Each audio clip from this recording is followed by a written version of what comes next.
All right, we got Corey on the line. Corey, where are you from?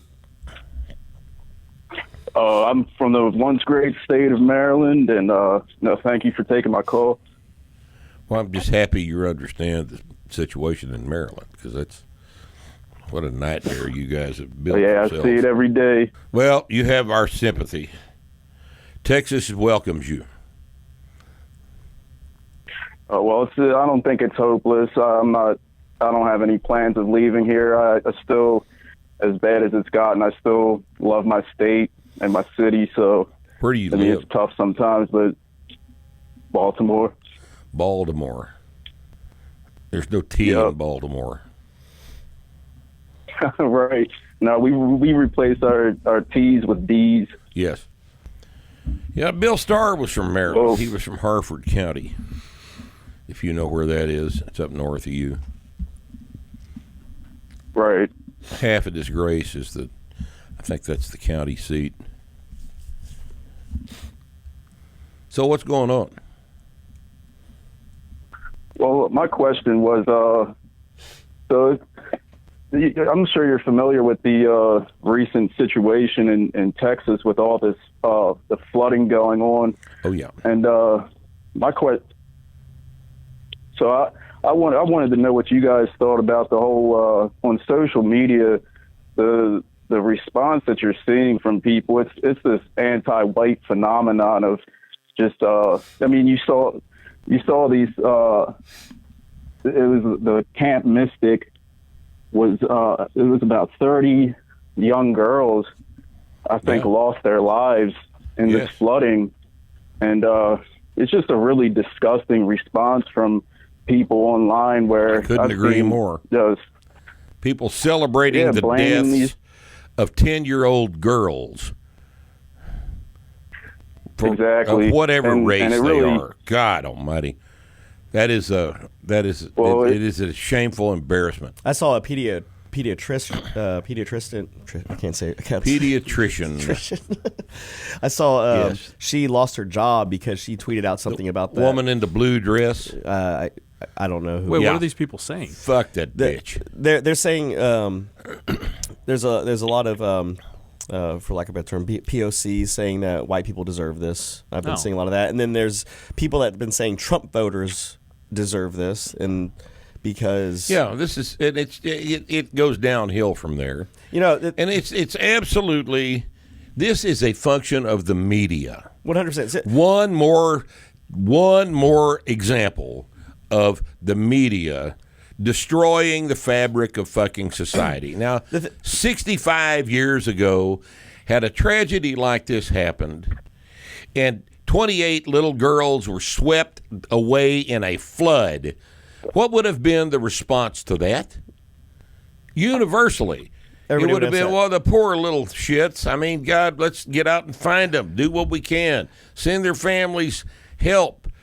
Deal with this in a compassionate way. But now we've got people getting on TikTok saying that, well, they're little white girls. They had it coming. Well, everything's got to be political now, and this is the thing that gets me. This is the thing that gets me about it. Wait, is it political or is it people like everybody? Everybody has the ability to say whatever they want to the entire world. Both. Yes, I think it's a bit of both. Well, it's driven by the media. They set the stage for the responses to any of this kind of stuff. And if the first thing they do is come on and say little girls are swept downstream in the Guadalupe River in this giant flood, it was a Christian daycare camp, a Christian camp, summer camp, and the kids were the sons and daughters of extremely wealthy people in the Austin area. And, as far as we know, there were no children of color involved in the tragedy. You start off like that. Now, what is the dumbed down average people that occupy the media response network, which are the social media? The thing that what do they say? The thing that gets me is like there has to be somebody to blame for this. Yes. A fucking act of God made the environment so that this river would flood incredibly fast, faster than anybody could have thought about. And you can't look. And then now they're blaming the weather system. Yeah, somebody's got to hang for it. They're blaming the goddamn weather forecasters. Yeah. The weather forecasters told you there was going to be a bunch of rain. All right, now they can't tell you where there's going to be a bunch of rain. They can't even tell us that it's not going to rain this afternoon. Because they don't know. When is the last time that a Texas weather forecast out 72 hours was absolutely correct? No, but wait a minute. Even if there's rain, are they going to move the camp? They can't move the camp. Yeah, so it doesn't matter whether I saw there's that rain or not. I saw 4 hours. I can't prove this right, but I saw that they did say 4 hours before that there was going to be a flash flood in that area. Yeah. So I mean, we could throw blame around all over, but so they may have fucked up then.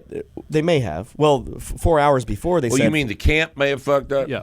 Well, they may have, but if you've got 4 hours of notice, and these kids' parents are 100 miles away. Well, you could get them out of there. My point is a tragedy happened, and the first thing we want to do as a society is point the finger. Is blame somebody. Somebody. The absolute nature of a situation like this is that you have a physical system that has got far more variables in that system than you can predict and control. You don't know that there was going to be a downburst directly upstream from the camp. You can't predict that. That happens in 10 minutes. You can't predict those kind of extremely local things in a physical system like weather because you don't know all the variables. It can't be done. It can't be done. Now, it happened. And what is in 2025? What do we do? Well, we got to blame Donald Trump, and that's exactly what happened. They blamed Donald Trump for this because that's just who you blame is Donald Trump. Now, people that did that, this knee-jerk reaction that. First thing I'm going to do is blame Donald Trump. Second thing I'm going to do is get my hair dyed purple. Because that's the color of people's hair who hate Donald Trump. And I agree with everything you guys are saying. But as a side effect, here are these little dead kids that, most of them will never be found because they're tangled up in a bunch of dead trees and shit under 10 feet of water. You can't find them. They can't be located.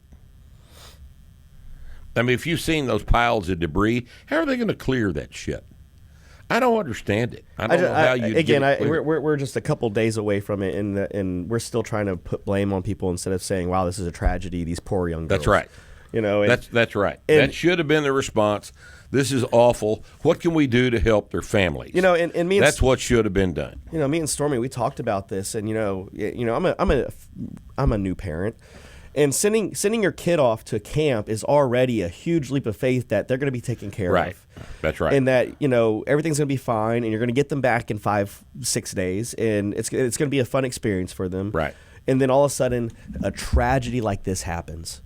And again, the first thing we want to do is get mad at somebody over it and say it's this person's fault because they voted this way, or it's this person's fault because they didn't use their crystal ball good enough. No, that's right. That's absolutely that's what happened. And I want to say that it's a small percentage of mankind that does this shit, but they are also the loudest people. They're the loudest people in their.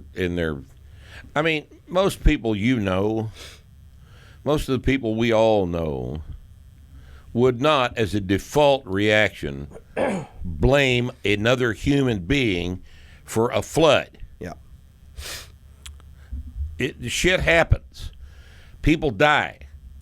That's been happening for the past 100 million years. How are they blaming Donald Trump or anyone else? What are they saying? Because he cut funding for the National Weather Service. And if they would have had more money, they would have known that. They would have known that 2 square mile area was going to. No, I'm sorry, that's not what happens. That's not. That's not the detail that weather forecasting can provide. Right. But that's what they did. Now, they said Donald Trump. They mentioned him specifically because he had the temerity to cut funding to portions of the National Weather Service that, by the way, were not involved in any of this forecasting whatsoever. Of course. Because the National Weather Service does important work, and they wouldn't, whatever. I mean, you've got to have the National Weather Service. If you're going to have air traffic control, you've got to have the National Weather Service. Right. You know, there may be better ways to do it than the National Weather Service. Listen, Donald Trump is a piece of shit and probably a horrible pedophile, but it's not his fault this river flooded.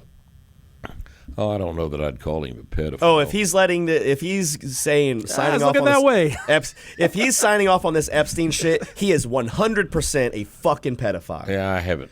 Every politician, as far as I'm concerned, sufficiently interested in the sexual trafficking of children to even. I've been sufficiently interested in the utter disgusting corruption of our entire fucking government. At this point, yes. I think including Donald Trump, if you are in politics at this point, I am just automatically saying you are probably a pedophile. That's my opinion at this point.